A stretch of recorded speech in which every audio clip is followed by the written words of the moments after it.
G'day people, welcome back to the lab. We're going to reinitialize the settings or factory reset this Yamaha receiver here today. This will work on most Yamaha receivers, especially the ones with model numbers starting with RX and HTR.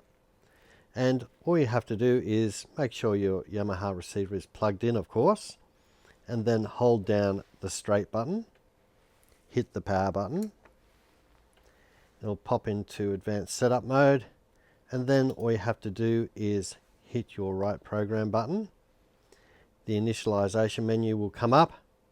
Just hit your straight button until all pops up on the screen, and then just hit your power button, shut it down, wait 5 seconds, and hit the power button again, and your Yamaha AV receiver will start up with all the settings clear. It'll go straight back to factory default. You may want to do this if you've bought this receiver second hand, or you've stuffed up the settings and you want to go back to the start.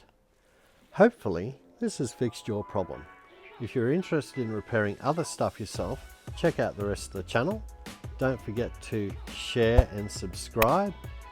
Other than that, we'll see you next time in the lab.